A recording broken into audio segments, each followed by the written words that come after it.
आज का क्लास में हम लोग पढ़ने जा रहे हैं बहुत ही इंपॉर्टेंट टॉपिक्स जिसका नाम है बोर्स एटॉमिक मॉडल। तो फटाफट आप लोग हेडिंग दे दीजिए बोर्स एटॉमिक मॉडल। देखिए बोर्स एटॉमिक मॉडल में कुछ बहुत इंपॉर्टेंट जानकारी होती है जिसको समझना बहुत जरूरी है और उसको हम लोग समझेंगे। देखिए बोर्स एटॉमिक मॉडल क्या है इसको समझ लेते हैं। अगर हम एक एटम को देखें, अगर हम किसी एटम को देखें तो हम लोगों ने पढ़ा है एटम की जो स्ट्रक्चर होती है स्फेरिकल होती है, तो हम just we are drawing the spherical atom. तो एटम के सेंटर में न्यूक्लियस होता है। एटम के सेंटर में क्या होता है? न्यूक्लियस होता है, जो कि हम लोग पहले क्लास में पढ़ चुके हैं। तो और इस न्यूक्लियस के अंदर प्रोटॉन और न्यूट्रॉन होते हैं। प्रोटॉन और न्यूट्रॉन होते हैं। इसका मतलब क्या हुआ कि न्यूक्लियस के अंदर कौन से चार्ज होती है? Positive charge. There will be the positive charge inside the nucleus. इस न्यूक्लियस के अंदर कौन सा चार्ज है? Positive charge. Positive charge. So nucleus is said to be positively charged nucleus. Nucleus को हम क्या बोलते हैं? Positively charged nucleus. And as we know electrons के अंदर नेगेटिव चार्ज होती है। तो हमने बताया है कि जो इलेक्ट्रॉन्स होते हैं वो ऑर्बिट के अंदर घूमते हैं। ऑर्बिट के अंदर घूमते हैं। तो आपको ये जानकारी लेना है कि ऑर्बिट क्या एक ही ऑर्बिट होता है? ऐसा नहीं होता है। ऑर्बिट बहुत सारे होते हैं। तो हम इसमें मल्टीपल्स ऑर्बिट बनाते हैं। ये हमारा फर्स्ट ऑर्बिट, ये हमारा सेकंड ऑर्बिट, सेकंड ऑर्बिट। उसी तरह से हमने एक बना दिया थर्ड ऑर्बिट और ये हमारा फोर्थ ऑर्बिट। हमने 4 ऑर्बिट बनाए और इस 4 ऑर्बिट का नाम ये जो है न्यूक्लियस के सामने ऑर्बिट है, इसको हमने के लिया, इसको ले लिया एल और इसको ले लिया एम और इसको ले लिया एम। के एल एम और एम ये हमारे सारे बोर्स एटॉमिक मॉडल में ही आते हैं। जो हमने हेडिंग दिया है ये बोर्स एटॉमिक मॉडल। तो हम लोग बोर्स एटॉमिक मॉडल को हम लोग ध्यान से समझने जा रहे हैं। अब यहां बात आ रही है कि आप लोग नोट करने जाएंगे न्यूक्लियस के सामने पास का जो ऑर्बिट होता है, न्यूक्लियस के पास का जो ऑर्बिट होता है इसको हम लोग बोलते हैं ग्राउंड स्टेट। क्या बोलते हैं? Ground state. That means this is called ground state. Ground ground state क्यों बोलेंगे? क्योंकि यहां पे एनर्जी लेवल लो होती है। ग्राउंड स्टेट में लो एनर्जी लेवल होती है। एनर्जी न्यूक्लियस के पास का जो ऑर्बिट होगा उसके अंदर की एनर्जी लेवल लो होती है और सबसे ज्यादा मैक्सिमम एनर्जी लेवल किसका होगा? उसी तरह से इसकी जो एनर्जी लेवल क्या होगी? इस ऑर्बिट की एनर्जी लेवल होगी maximum energy level.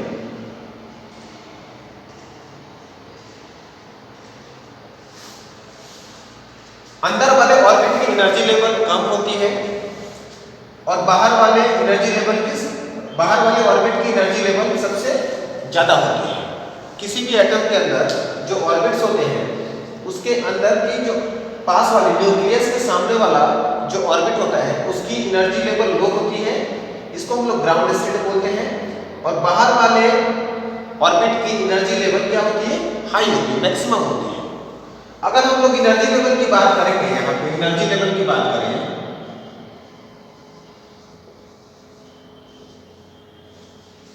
Energy level सबसे ज्यादा किसकी है? एम की। एम की मैक्सिमम है, उसके बाद एम का है, उसके बाद एल का है, उसके बाद के का है। जो energy level of shell,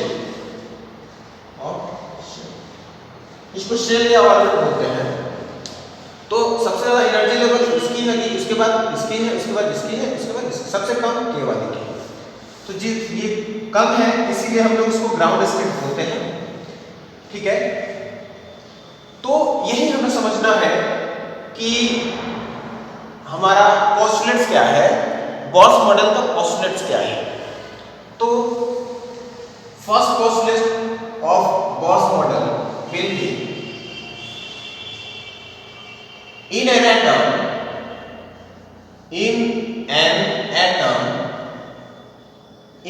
atom there is a positive charged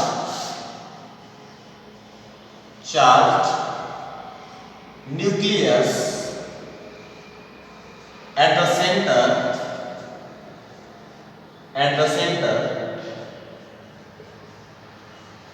and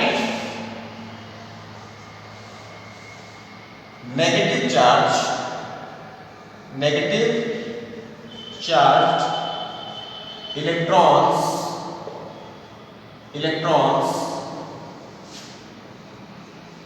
revolved around the nucleus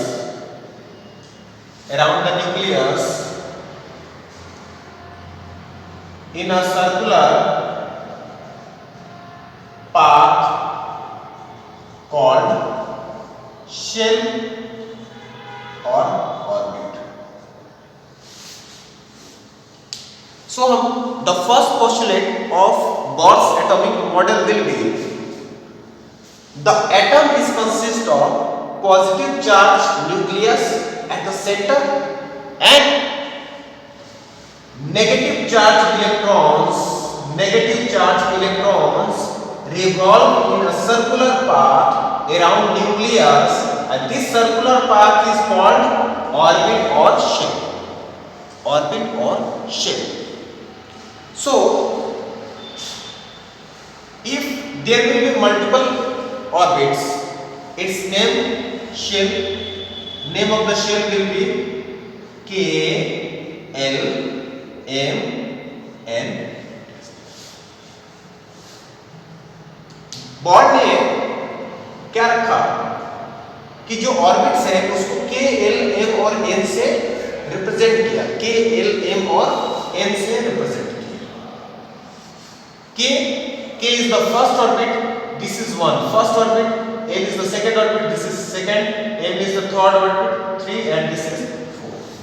और इसकी वैल्यू को यहाँ 1 रखा, ये 2 रखा, ये 3 रख दिया, इसको 4। इस तरह से। नाउ इसके बाद की पोस्टुलेट्स थ्योरी क्या है उसको समझते हैं। देखिए, अकॉर्डिंग टू बोह्र's एटॉमिक मॉडल के नियम से कोई भी इलेक्ट्रॉन किसी एक ही ऑर्बिट में नहीं रहता है। कोई भी इलेक्ट्रॉन किसी पर्टिकुलर ऑर्बिट में नहीं रहता है। जब एनर्जी लेवल बढ़ेगी, सपोज मान लीजिए कि कोई एक इलेक्ट्रॉन ग्राउंड स्टेट में है, यहां पे एक इलेक्ट्रॉन है जो कि ग्राउंड स्टेट में है, ये ग्राउंड स्टेट है, इस ग्राउंड स्टेट में है। इफ ये electron absorb energy, if this electron will absorb energy, अगर इसको एनर्जी मिलती है, एनर्जी एब्जॉर्ब किया, तो ये यहीं पे नहीं रहेगा, ये जंप करेगा, बाहर की तरफ भागेगा, बाहर वाले ऑर्बिट में भागेगा। जैसे जैसे एनर्जी इसकी बढ़ेगी, ये उसके ऊपर वाले ऑर्बिट में भागना स्टार्ट करेगा। तो जब ये यहां से यहां गया, तो ये जो ऑर्बिट होगा इसको एक्साइटेड स्टेट बोलेंगे। क्या बोलेंगे? Excited state. ये जो ऑर्बिट हो गया एक्साइटेड स्टेट कहलाएगा, एक्साइटेड स्टेट। तो एक्साइटेड स्टेट क्या होता है? एक्साइटेड स्टेट इलेक्ट्रॉन जब एनर्जी एब्जॉर्ब करते हैं और एनर्जी एब्जॉर्ब करने के बाद जब वो उसके ऊपर वाले ऑर्बिट में जंप करते हैं, यहां से यहां जंप किया, इसको बोलेंगे excited state. excited state. When electron absorb energy, it jumps in outer shell. Outer shell में क्या करेगा? जंप करता है, और इसको हम लोग बोलते हैं एक्साइटेड स्टेट. ठीक है, इसको हम नोट डाउन कर लेंगे, इसको लिख लेंगे. एक्साइटेड स्टेट का definition: when electron gain energy और absorb energy, it moves towards the outer orbit. This is called the excited state of electron. इसको एक्साइटेड स्टेट. तो हमने क्या पढ़ा कि कोई भी इलेक्ट्रॉन किसी एक ऑर्बिट में, पर्टिकुलर ऑर्बिट में नहीं रहता है. वो हमेशा इलेक्ट्रॉन, अगर एनर्जी उसको मिलेगी तो वो बाहर वाले ऑर्बिट में जंप करेगा. अगर उसकी एनर्जी घटती है, सपोज एनर्जी इमिट होगा, इसके अंदर से एनर्जी लॉस होगा. अभी मान लो कोई इलेक्ट्रॉन यहाँ पे, ठीक है, इफ इमिट्स एनर्जी या लॉसेस एनर्जी, अगर एनर्जी को लॉस किया, इसने इलेक्ट्रॉन ने एनर्जी को लॉस किया, तो कहां भागेगा? वो अंदर की तरफ भागेगा. ये समझना है. अगर कोई इलेक्ट्रॉन एनर्जी एब्जॉर्ब करता है तो वो बाहर की तरफ भागेगा. अगर वो एनर्जी को लॉस करता है वो तो अंदर की तरफ, क्योंकि उसकी एनर्जी लेवल, ठीक है, फॉर दैट रीजन. यहां देखिए, क्योंकि एनर्जी लेवल के अकॉर्डिंग ना वो इलेक्ट्रॉन अपने शेल को पकड़ते हैं. तो सबसे ज्यादा एनर्जी लेवल होगी n की यहाँ, और एनर्जी लेवल घट गई तो उसके पास वाले नीचे वाले ऑर्बिट में आ जाएगा, यहाँ जंप कर जाएगा, और ये एक्साइटेड स्टेट कहलाती है. बट जब एनर्जी गेन करेगा ये बाहर की तरफ जाएगा. ठीक है, बाहर की तरफ जाएगा, एक्साइटेड स्टेट कहलाएगा. चलिए, so what will be the second postulate of Gauss atomic model? If an electron remains in a particular shell or orbit, if an electron remains in a particular shell or orbit for some time,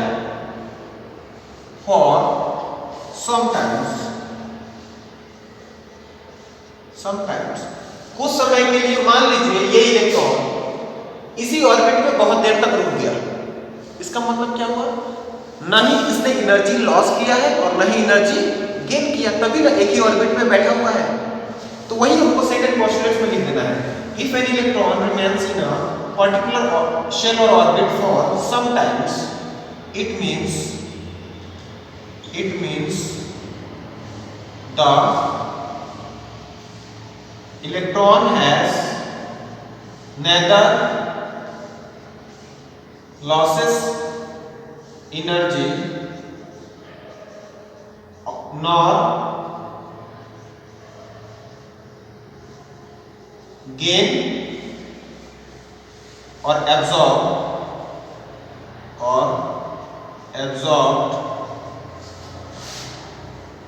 energy. ठीक है, अगर वो बहुत देर तक किसी particular orbit के अंदर बैठा हुआ है तो ना ही उसने इलेक्ट्रॉन को ना ही उसने एनर्जी को गेन किया है, ना ही एनर्जी को लॉस किया है. ये हमारा सेकंड पोस्टुलेट आ जाता है. ठीक है, थर्ड पोस्टुलेट हमारा क्या कहलाता है? थर्ड पोस्टुलेट क्या कहलाएगा? If electron absorb energy, it means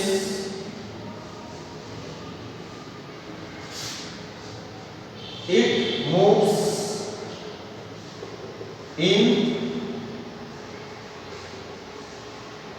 higher energy level shell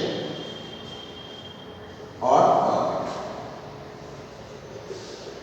अगर कोई इलेक्ट्रॉन एनर्जी एब्जॉर्ब करता है तो वो हायर एनर्जी लेवल ऑर्बिट के अंदर क्या होगा, जंप करेगा, भागेगा। हायर एनर्जी लेवल की जो शेल है उसके अंदर क्या होगा, जंप करेगा। ये हमारा and if it losses energy it moves towards the nearest shell to the nucleus।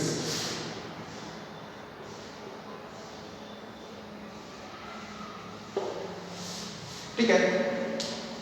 और अगर वो एनर्जी लॉस करता है तो लॉस करने के बाद धीरे धीरे धीरे धीरे न्यूक्लियस के पास वाले शेल में वो क्या हो जाएगा, पहुंच जाएगा, बाहर से नीचे आ जाएगा। ठीक है, ये हमारा थर्ड है। जो हमने समझाया है उसी को आपको नोट करना है और उसी को लिख डालना है। नाउ मैंने बता दिया कि ग्राउंड स्टेट क्या होता है। What is ground state? Ground state nucleus के पास वाली जो शेल होती है उसको हम लोग ground state. And if the electron gains energy it moves outer shell और ऑर्बिट। ये आउटर शेल या ऑर्बिट के अंदर मूव करते हैं, इसको हम लोग एक्साइटेड स्टेट बोलते हैं। ठीक है। फोर्थ नंबर क्या होगा, what will be the fourth postulates? Fourth number postulates, यही चीज आपको लिख देना है। When electron remains in the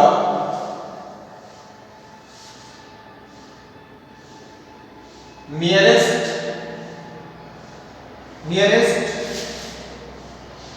orbit of the nucleus। Nucleus के नियरेस्ट ऑर्बिट में अगर वो रहता है it is called the ground state। and if gains energy level it moves in outer shell called excited state। इसको हम क्या बोलेंगे, एक्साइटेड स्टेट बोलेंगे। ठीक है। तो ये हमारे चार पोस्टुलेट्स थे। चार पोस्टुलेट्स में हमने समझा दिया कि ग्राउंड स्टेट क्या है, किसकी एनर्जी लेवल मैक्सिमम होती है। तो आउटर वाले ऑर्बिट की एनर्जी लेवल मैक्सिमम होती है, अंदर वाले एनर्जी लेवल अंदर वाले ऑर्बिट की जो एनर्जी लेवल होती है वो कम होती है। अब इसके बारे में हमको जान लेना है नंबर ऑफ इलेक्ट्रॉन्स, किस ऑर्बिट में कितने इलेक्ट्रॉन्स होते हैं। तो उसका फॉर्मूला होता है, नंबर ऑफ इलेक्ट्रॉन्स निकालने की जो फॉर्मूला होगी, नंबर ऑफ इलेक्ट्रॉन्स निकालने का फॉर्मूला होता है 2n²। This is 2n²। तो अगर हम k को देखें, फॉर k, तो हम यहां रख देंगे 2 × 2n²। और यह k के लिए 1 रखेंगे। n का वैल्यू क्या है, ये n का वैल्यू है 1 2 3 4। n का वैल्यू है k का 1, l का 2, m का 3, n का 4 रखते हैं। 2 × 1² 2 ये होगा। मींस k ऑर्बिट के अंदर the maximum number of electrons will be 2। In k shell the maximum number of electrons will be 2। now for L shell, L 2 × this is 2², 2 to the 4 to the 8 electrons। in L shell the maximum number of electrons will be 8। the maximum number of electrons will be 8। now what will be the number of electrons in m shell and n shell? Just you have to find out and comment this. जो भी आप इसको निकालेंगे कितने number of electrons होंगे m में और n में, निकलने के बाद इसको आपको क्या करना है, कमेंट करना है, ठीक है।